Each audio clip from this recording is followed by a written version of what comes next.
며느리에게 자고 가라고 하는 시어머니, 내가 이상한 건가요? 오늘 들려드릴 이야기는 정말 믿기 어려우실 텐데요.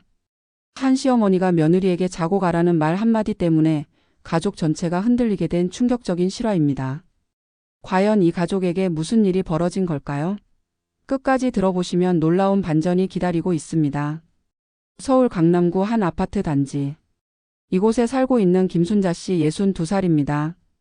남편과 사별한 지 벌써 3년째. 외로움을 달래주는 건 오직 하나뿐이었죠. 바로 결혼한 아들 민호와 며느리 지영이었습니다. 순자 씨는 매일 저녁 6시만 되면 창가에 서서 아파트 단지 입구를 바라봤습니다. 혹시나 아들 내외가 깜짝 방문이라도 해줄까 하는 기대감으로요. 차로 30분 거리에 사는 아들 내외는 일주일에 두세 번은 꼭 얼굴을 비춰줬거든요. 어머니 안녕하세요. 지영이 밝게 인사하며 현관문을 열고 들어섰습니다. 뒤따라 민호도 큰 봉지를 들고 들어오네요. 어머님, 백화점에서 좋은 한우 있어서 사왔어요. 오늘 같이 드셔요. 순자 씨의 얼굴이 환하게 밝아졌습니다. 아들 내외가 오는 날이면 늘 이랬어요. 마치 명절이라도 된 것처럼 기뻐하며 부엌에서 이것저것 차려내기 시작했죠. 아이고, 괜히 비싼 거 사오고.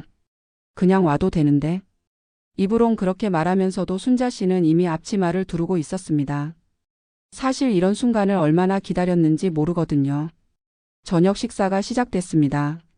식탁에는 순자 씨가 정성껏 준비한 음식들이 가득했어요. 된장찌개, 잡채, 동태전, 그리고 며느리가 좋아한다며 특별히 준비한 파김치까지. 어머님 음식은 정말 맛있어요. 저희 집에서 해먹는 거랑은 차원이 달라요.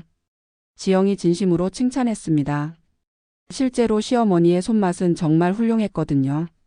순자 씨는 그 말에 더욱 기뻐하며 지영이의 밥그릇에 반찬을 계속 올려놓았어요. 많이 먹어, 많이 먹어야 해. 요즘 너무 말랐어. 어머님, 전 살 빼려고 하는데요. 지영이가 웃으며 말했죠. 무슨 살을 빼? 여자는 좀 통통해야 복스러워 보인다고. 이런 다정한 대화가 오가는 가운데 순자 씨의 머릿속에선 한 가지 생각만 맴돌고 있었습니다. 오늘은 좀 늦게까지 있다가 가면 좋을 텐데. 시계를 보니 벌써 8시 반이었어요. 평소 같으면 아들 내외가 일어나서 가려고 하는 시간이었죠. 순자 씨는 슬슬 아쉬운 마음이 들기 시작했습니다. 아, 벌써 이런 시간이네. 민호가 시계를 보며 말했어요. 순자 씨의 가슴이 철렁했습니다. 역시나 가려는 기색이었어요. 벌써 가려고? 좀 더 있다가 가지. 어머님, 내일 아침에 일찍 나가야 해서요. 지영이가 미안한 표정으로 말했습니다. 하지만 순자 씨는 쉽게 포기할 수 없었어요. 일주일에 두세 번 만나는 게 고작인데 그나마도 이렇게 짧게 끝나면 너무 아쉬웠거든요. 그냥 오늘은 자고 가면 안 될까? 순자 씨가 조심스럽게 말을 꺼냈습니다. 아들 내외의 표정이 미묘하게 변했어요. 어머님, 집이 차로 30분 거리인데 굳이 여기서 잘 필요가 있나요? 지영이가 웃으면서 대답했지만 순자 씨는 그 웃음 뒤에 숨은 진심을 느낄 수 있었어요. 뭔가 불편해하는 기색이 역력했거든요. 그래도 차로 30분이면 꽤 먼 거리잖아. 밤늦게 운전하는 것도 위험하고. 순자 씨는 나름의 이유를 댔습니다. 하지만 진짜 이유는 따로 있었어요. 그냥 아들과 며느리와 함께 있는 시간을 조금이라도 더 늘리고 싶었던 거죠. 그래도 우리 집 침대에서 자는 게 편하잖아요. 지영이가 여전히 웃으며 거절했습니다. 하지만 순자 씨는 포기하지 않았어요. 침실 하나 비어 있는데 뭐가 불편해? 수건도 다 있고 잠옷도 줄 수 있고. 어머님, 한 번만 자고 가. 오랜만에 아침도 같이 먹고. 순자 씨의 간절함이 느껴지는 목소리였어요. 민호는 아내와 어머니 사이에서 난처한 표정을 지었습니다. 잠깐만요. 여기서 중요한 건 순자 씨가 왜 이렇게까지 아들 내외에게 자고 가라고 하는지 그 이유를 아셔야 합니다. 사실 순자 씨에게는 말하지 못한 깊은 사연이 있었거든요. 3년 전 남편을 잃고 나서 순자 씨는 극심한 우울증에 시달렸습니다. 40년을 함께 살던 남편이 갑자기 세상을 떠나니 집안이 너무 조용하고 적막했어요. 특히 밤이 되면 무서울 정도로 외로웠죠. 그런 순자 씨에게 유일한 위로가 되어주는 건 아들 민호와 며느리 지영이었어요. 이들이 와서 집안을 시끌벅적하게 만들어주면 그제야 순자 씨는 살아있다는 기분이 들었거든요.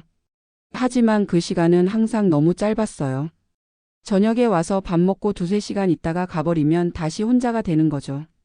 그래서 순자 씨는 조금이라도 더 함께 있고 싶었던 겁니다. 어머님, 정말 집이 가까워서요. 30분이면 금세 도착해요. 지영이가 다시 한번 정중하게 거절했습니다. 하지만 순자 씨는 그 거절이 이해가 되지 않았어요. 30분 거리가 뭐가 그리 가까운가? 밤에 운전하면 위험할 수도 있는데. 그냥 하룻밤 자고 가면 되는 건데 왜 이렇게 꺼리는 걸까? 순자 씨의 머릿속에는 의문이 가득했습니다. 혹시 자신이 뭔가 잘못하고 있는 건 아닌지, 며느리에게 부담을 주고 있는 건 아닌지. 하지만 그런 생각을 하면서도 포기할 수는 없었어요. 지영아, 혹시 내가 뭔가 불편하게 한 게 있니? 순자 씨가 조심스럽게 물어봤습니다.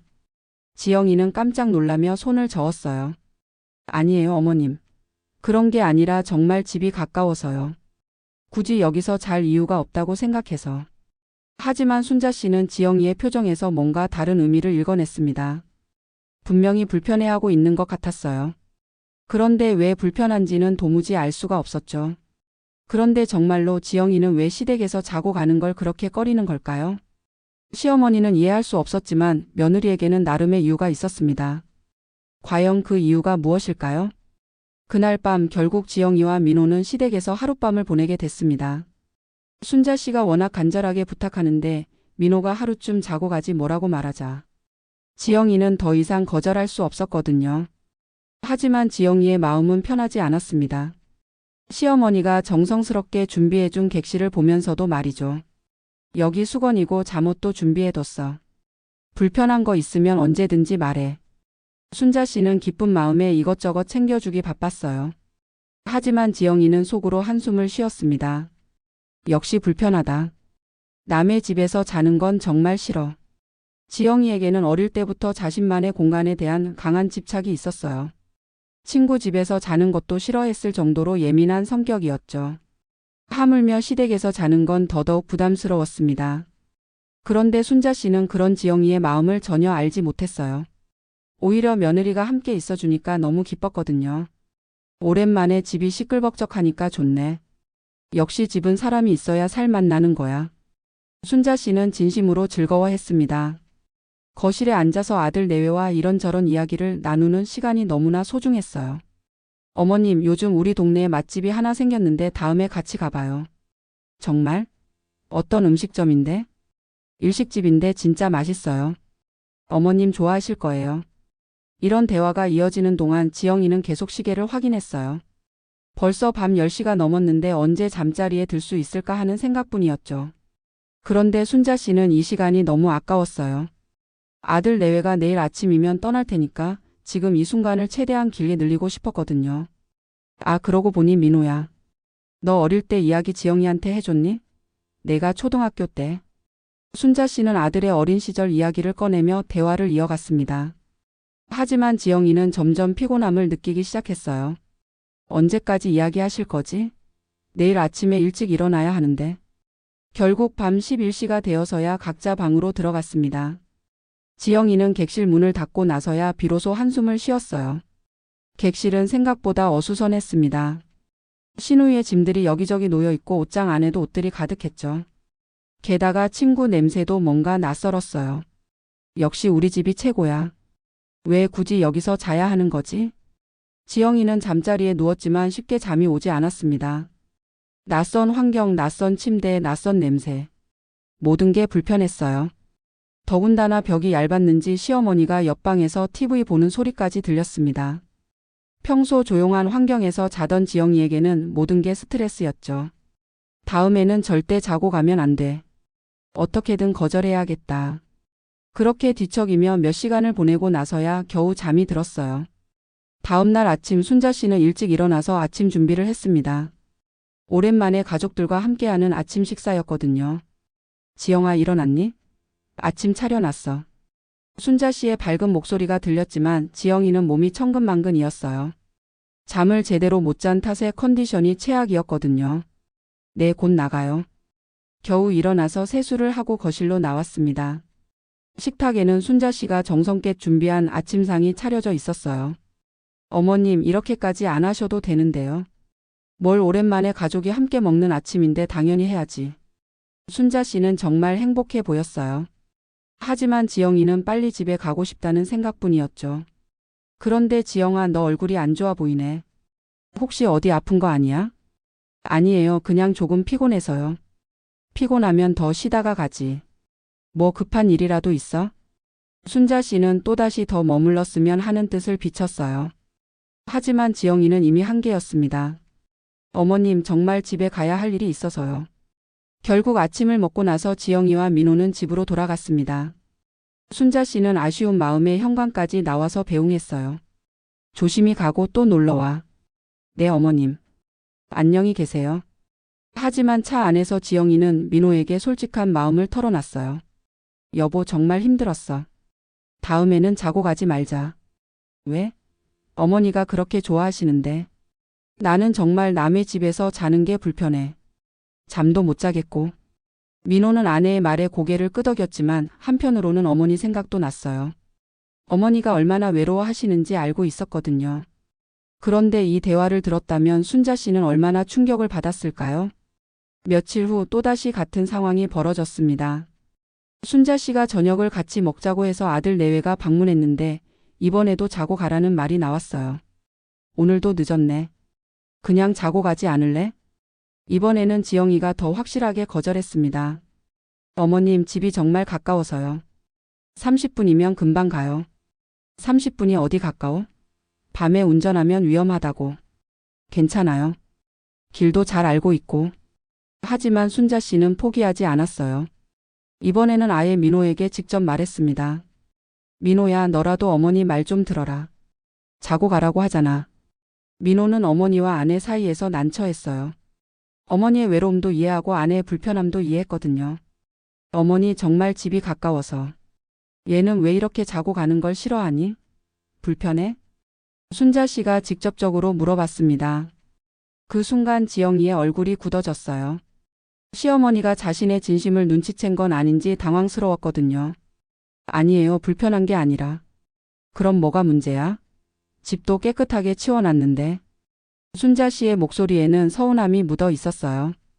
도대체 며느리가 왜 이렇게 거부하는지 이해할 수 없었거든요. 그때 정말 모든 걸 포기하고 싶었습니다. 순자 씨는 그날 밤 혼자 남겨진 후 거울 속 초라한 자신의 모습을 보며 눈물을 흘렸어요. 내가 뭘 잘못한 걸까? 며느리한테 왜 이렇게 부담스러운 존재가 된 걸까? 40년을 함께 살던 남편이 세상을 떠난 후 아들 내외만이 유일한 위안이었는데 그마저도 자신을 부담스러워한다고 생각하니 너무 절망적이었어요. 과연 이 오해는 언제 풀릴까요? 그리고 진짜 문제는 무엇일까요? 그로부터 일주일 후 뜻밖의 일이 벌어졌습니다. 지영이가 회사에서 갑자기 쓰러진 거예요. 과로와 스트레스가 원인이었죠. 병원에 입원하게 되면서 민호는 며칠 동안 병원에서 지내야 했습니다. 그런데 이상한 일이 벌어졌어요. 순자 씨가 매일 병원에 나와서 지영이를 돌보기 시작한 거예요. 어머님, 괜찮아요. 민호가 있는데. 뭘 괜찮아. 며느리가 아픈데 시어머니가 돌보는 게 당연하지. 순자 씨는 정성스럽게 죽을 끓여와서 지영이에게 먹였습니다. 간병도 마다하지 않았어요. 그런 시어머니의 모습을 보면서 지영이는 마음 한구석이 뭉클해졌습니다. 어머님이 이렇게까지 해주시는데 내가 너무 이기적이었나? 이번 사흘째 되는 날 지영이는 용기를 내서 시어머니에게 말했어요. 어머님, 사실 말씀드릴 게 있어요. 응, 뭔데? 제가 시댁에서 자고 가는 걸 꺼렸던 이유가 있어요. 순자 씨의 마음이 철렁했습니다. 혹시 자신이 뭔가 잘못했나 싶어서요. 사실 저는 어릴 때부터 낯선 곳에서 자는 게 너무 힘들어요. 친구 집에서도 못 잘 정도로요. 어머님 때문이 아니라 제 성격 문제예요. 지영이의 말에 순자 씨는 깜짝 놀랐어요. 아, 그런 거였구나. 나는 내가 나를 싫어해서 그런 줄 알았어. 아니에요, 어머님. 전혀 그런 게 아니에요. 어머님은 정말 좋으신 분이에요. 다만 저는 정말 남의 집에서 자는 게 체질적으로 안 맞아요. 그 순간 순자 씨의 눈에서 눈물이 흘러내렸습니다. 아이고, 내가 얼마나 오해를 했는지 몰라. 너를 자꾸 붙잡아 둬서 미안했구나. 어머님, 나도 사실 말해야겠다. 아빠가 돌아가시고 나서 너무 외로웠어. 그래서 너희가 조금이라도 더 있어줬으면 했던 거야. 너를 힘들게 할 줄 몰랐어. 두 사람은 그제야 서로의 마음을 이해할 수 있었어요. 순자 씨는 외로움 때문에, 지영이는 개인적인 성향 때문이었던 거죠. 어머님, 앞으로는 더 자주 놀러 갈게요. 다만 하루 종일 있다가 집에서 자는 걸로 할게요. 그래, 그렇게 하자. 나도 이제 이해했어. 그날 밤 순자 씨는 오랜만에 마음 편히 잠들 수 있었어요. 며느리가 자신을 싫어하는 게 아니라는 걸 알았으니까요. 그리고 지영이도 마찬가지였어요. 시어머니의 진심을 알게 되니까 미안한 마음과 함께 따뜻함을 느꼈거든요. 퇴원 후 정말로 변화가 생겼습니다. 지영이는 전보다 더 자주 시댁을 방문했어요. 그리고 순자 씨는 더 이상 자고 가라는 말을 하지 않았습니다. 대신 이렇게 말했어요. 오늘 늦게까지 있어줘서 고마워. 조심히 들어가. 어머님도 좋은 꿈 꾸세요. 어느 날 저녁 지영이가 시댁에서 늦게까지 있다가 집에 돌아가는 길이었어요. 차 안에서 민호에게 말했죠. 여보, 어머님 정말 좋으신 분이야. 내가 너무 경직되어 있었던 것 같아. 그래, 이제 어머니도 내 마음을 이해하시고. 응, 앞으로는 더 자주 찾아뵐게. 다만 우리 집에서 자면서 말이야. 두 사람은 웃으며 집으로 향했어요. 그리고 순자 씨는 그날 밤 일기에 이렇게 썼습니다. 오늘 지영이와 진짜 마음을 나눴다. 서로 오해하고 있었구나. 사람은 역시 대화를 해야 한다. 며느리가 나를 싫어하는 게 아니라 정말 다행이다. 앞으로는 며느리의 마음도 더 헤아려야겠다. 여러분, 이 이야기를 들으시면서 어떤 생각이 드시나요?